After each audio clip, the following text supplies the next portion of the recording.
Dear students, welcome to Industrial Chemistry course Chem 521. In this course, today we are going to discuss water treatment and conditioning for industrial purposes, part 5. Now let us discuss wastewater treatment. Near 1900, human waste was discharged into the rivers.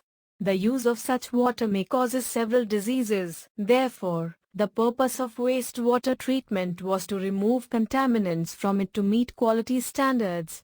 The sewage or wastewater is in liquid state, which is a collection of human, domestic and industrial wastewater. It consists of 99.9% water together with organic and inorganic compounds in the form of dissolved, colloidal, or suspended condition.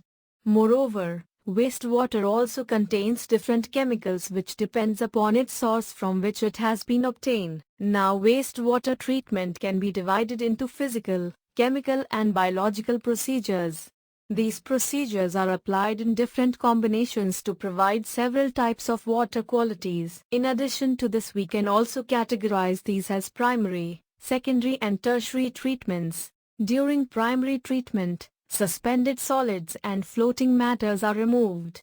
Primary treatment utilizes physical processes such as screening and sedimentation. It also removes settled or floating pollutants to some extent. However, large pollutants are difficult to scan using simple screening techniques. Primary treatment is comprised of pre-treatment and sedimentation steps. Pre-treatment step screens water and removes grit. During screening process, large-size floating objects, for example wood etc., are removed. The material which is collected during screening process is discarded. Comminutor is used to convert larger objects into smaller pieces. The stuff flow with water and is further processed in sedimentation tank. In grit chamber, wastewater velocity is decreased for some period of time. Heavier particles settle down during grit removal process. Then grit chamber is detached from the main system. Grit may also be removed manually. Moreover, the grit is used in landfilling and road making. It is also used as manure for crops. From grit chamber, sewage is sent to primary settling tank or sedimentation basin. The wastewater velocity is decreased here. As a result, suspended particles settle under the gravitational force. The equipment is a horizontal flow sedimentation tank. Water remains here for 2 to 3 hours. Here, 50% suspended solids are removed. 80 to 90% suspended solids and 40% organic matter is removed in sedimentation tank or clarifier. This settled solid is primary sludge or raw sludge. Sedimentation cannot remove finely divided particles.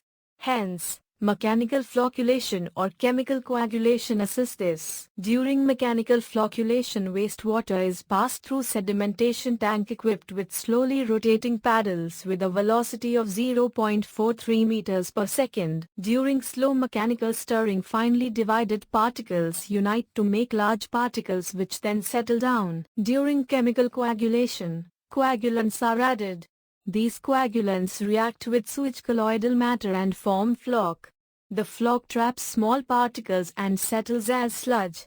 Alum and copper are added as coagulants for sewage treatment. During primary treatment, suspended solids and floating matters are removed. Primary treatment. The secondary treatment involves biological process and mainly remove organic matter.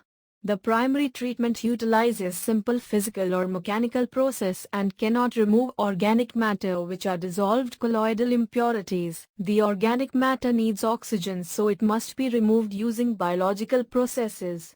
This process is similar to natural biodegradation of organic matter, which is performed using organic bacteria. Overall, secondary treatment results in coagulation of finely divided or colloidal matter. It also ends as the oxidation of organic matter and releases carbon dioxide. Furthermore, it converts nitrogenous organic matter into ammonia, which is then transformed into nitrite and nitrate. Lastly, anaerobic digestion also results in sludge formation. Finally, tertiary treatment consists of physical, biological or chemical processes. However, this depends upon the type of impurities to be removed. Tertiary treatment refers to any process applied on the effluent of secondary treatment. This effluent contains 20 to 40 mg/L suspended solids which settle on river or stream bed and are unhealthy for aquatic life.